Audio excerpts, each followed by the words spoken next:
A True Martial World. Bab 116. Judul: Ksatria Kerajaan. Zhang Tan merasa puas dengan tanggapan dari Tao Yun Xiao dan Yi Yun dan berkata, "Bagus, dalam 30 menit kamu akan mulai bertempur." Jika Tao Yun Xiao menang, dia akan ditunjuk sebagai elit Jin Longwei. Mendengar ini dari Zhang Tan, Tao Yun Xiao tercengang dan sangat gembira. Elit Jin Longwei. Dalam keadaan normal, hanya Purple Blood yang luar biasa yang akan dilantik sebagai elit Jin Longwei. Setelah menjadi elit Jin Longwei, mereka akan diberi sumber daya dan fasilitas yang jauh lebih besar. Mereka dijanjikan jalan yang cerah di depan. Awalnya, Zhang Tan menjanjikan ini ke tempat pertama Mortal Blood, dan dengan Yi Yun memenangkan 2 putaran pertama, Tao Yun Xiao merasa hanya ada sedikit harapan bahwa bahkan jika dia memenangkan pertempuran terakhir, Zhang Tan mungkin tidak menetapkannya sebagai yang pertama.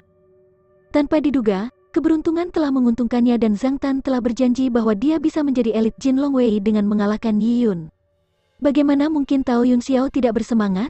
Untungnya, dia telah menerima artefak leluhur. Dengan artefak leluhur yang membantunya, kekuatannya akan berlipat ganda, dan tidak akan sulit baginya untuk mengalahkan Yi Yun. Pada saat ini, tidak hanya Tao Yun Xiao, tetapi semua tetua dan sesepuh dari klan suku Tao gelisah. Jika Tao Yun Xiao bisa menjadi elit Jin Longwei, itu akan sangat membantu dalam membawa klan suku Tao keluar dari hutan belantara yang luas. Tapi Zhang Tan melanjutkan kata-katanya, itu mengejutkan para tetua suku Tao dan Tao Yun Xiao. Kegembiraan awal mereka telah menguap, dan mereka tidak dapat berbicara untuk waktu yang lama. Zhang Tan berkata, dalam pertempuran terakhir ini, terlepas dari kemenangan atau kekalahan Yi Yun, dia akan menjadi elit Jin Longwei. Dan jika Yi Yun menang, dia juga akan dianugerahi gelar Ksatria Kerajaan. Kata-kata menganugerahkan gelar Ksatria Kerajaan mengejutkan semua orang. Dikalahkan berarti menjadi elit Jin Longwei. Menjadi pemenang tidak hanya berarti dia akan menjadi elit Jin Longwei, tetapi dia juga akan menjadi Ksatria Kerajaan. Apa yang dimaksud dengan Ksatria Kerajaan di Kerajaan Surgawi Tai'ah? Di bawah Kaisar Ilahi adalah para bangsawan. Para bangsawan dibagi menjadi 7 peringkat: Pangeran, Adipati, Markis, Count, Viscount, Baron, dan Ksatria. Ksatria itu tentu saja adalah Ksatria Kerajaan. Meskipun Ksatria Kerajaan adalah bangsawan pangkat terakhir, jangan berpikir itu tidak dihargai. Semua bangsawan Kerajaan Surgawi Tai'ah dikolonisasi oleh keluarga kerajaan. Kerajaan Surgawi Tai'ah adalah negara yang luas. Kaisar pendiri Kerajaan Suci Tai'ah adalah seorang Sein, jadi sulit untuk mengukur jumlah wilayah di bawahnya. Luasnya Cloud Wilderness hanyalah tempat terpencil di bagian utara Kerajaan Surgawi Tai'ah dan nilainya kecil. Adapun klan suku Tao, mereka hanyalah salah satu dari banyak suku di Cloud Wilderness. Wilayah mereka hanya 1000 mil. Untuk kerajaan yang begitu luas, dianugerahi bangsawan oleh keluarga kerajaan, bahkan dalam nama adalah kehormatan besar. Gelar bangsawan tidak bisa digunakan dalam omong kosong. Perbedaan antara bangsawan dan kampungan sangat besar di negara manapun di alam liar yang luas. Sebelumnya, Antek Lian Chengyu sering mengucapkan kata-kata, Lian Chengyu akan menjadi ksatria kerajaan, dan Lian Cuihua dan para wanita itu akan menyebarkan informasi tentang seberapa kuat ksatria kerajaan di seluruh klan suku Lian. Ini membuatnya tampak seperti Lian Chengyu akan segera menjadi ksatria kerajaan. Namun pada kenyataannya, lolos seleksi kerajaan dan menjadi ksatria kerajaan adalah celah besar. Biasanya, untuk menjadi ksatria kerajaan, seseorang harus memberikan jasa yang bermanfaat dalam pertempuran. Jika bukan karena jasa yang berjasa, mereka harus memiliki bakat luar biasa agar diperhatikan oleh atasan sebelum mereka dapat dianugerahkan. Ambil saja Jin Longwei sebagai contoh. 99% kultivator Jin Longwei tidak diberi gelar. Status mereka sama dengan orang biasa, dan bukan bangsawan. Bahkan Zhang Tan sebagai 1000 klan dari Jin Longwei hanyalah seorang ksatria kerajaan. Artinya, dalam hal peringkat bangsawan, Yi Yun akan berada di level yang sama dengan Zhang Tan. Zhang Tan tidak memiliki wewenang untuk menganugerahkan Yi Yun sebagai ksatria kerajaan, tetapi setelah Yi Yun menampilkan udara ungu datang dari timur, itu berarti bahwa dia pasti memiliki masa depan yang cerah dan menjadi adipati atau pangeran masa depan. Untuk seseorang yang bisa menjadi seorang adipati di masa depan, jadi bagaimana jika mereka memberi gelar ksatria kerajaan? Jadi untuk menganugerahkan Yi Yun gelar ksatria kerajaan, Zhang Tan telah berkonsultasi dengan anggota senior Jin Longwei. Hanya setelah mereka memberikan izin barulah dia mendapatkan gelar ksatria kerajaan. Selanjutnya adalah memasukkan modal untuk persetujuan. Faktanya, gelar seperti ksatria kerajaan setelah diputuskan oleh eselon atas dari Jin Longwei adalah hal yang pasti.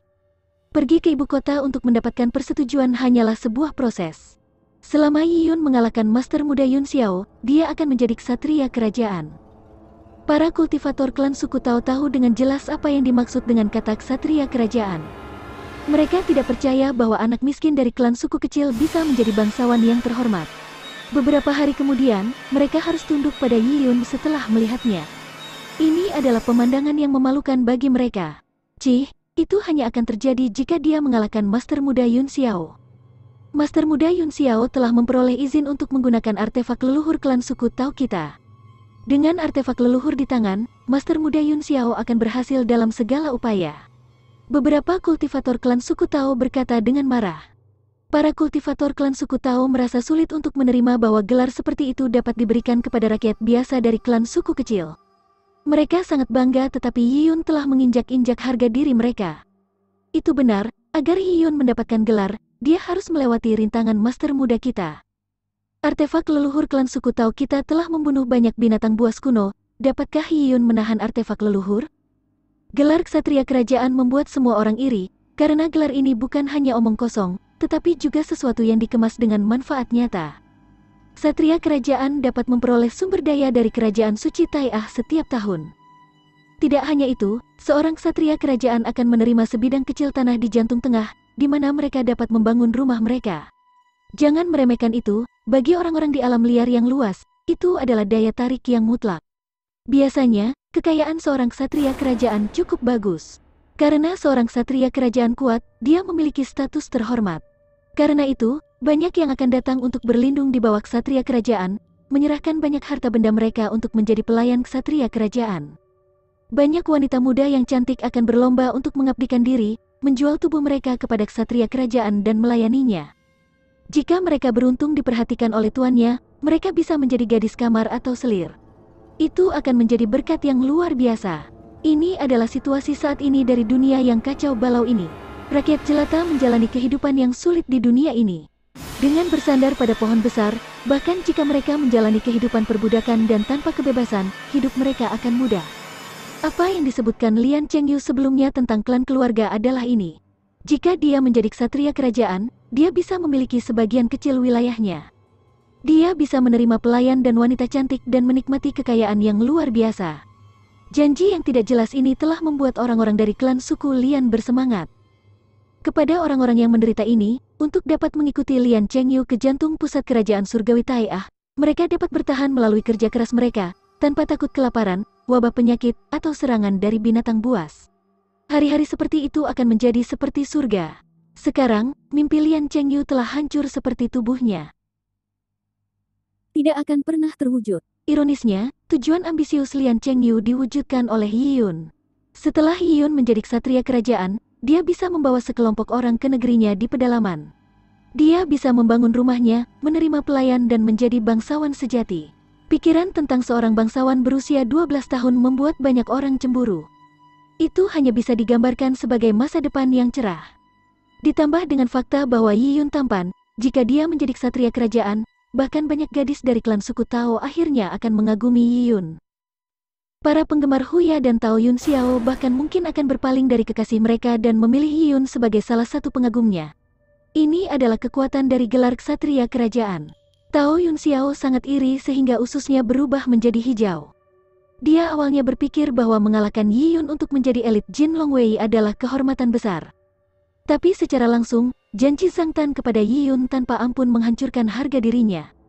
Bahkan jika Yi Yun kalah, dia akan tetap menjadi elit Jin Longwei. Jika dia menang, dia akan menjadi ksatria kerajaan. Ambisi Tao Yun Xiao mirip dengan Lian Chengyu. Dia juga menginginkan kekayaan dan selir, kekuatan dan kemuliaan yang besar. Tao Yun Xiao hanya memiliki ambisi yang lebih besar daripada Lian Chengyu. Saat ini, ambisinya bahkan belum terwujud sedikitpun, tetapi Yi Yun sudah mengambil langkah pertamanya. Ini membuatnya cemburu. Ksatria kerajaan, bagaimana aku bisa membiarkan kamu menjadi ksatria kerajaan? Berhentilah bermimpi. Apapun yang terjadi, aku akan mengalahkanmu. Sambil memikirkan ini, Tao Yun Xiao mengertakkan gigi dan mengepalkan tinjunya. Dia ingin menjadi elit Jin Longwei, dan sama sekali tidak ingin melihat Yi Yun menjadi ksatria kerajaan. Dia harus memenangkan pertempuran terakhir ini.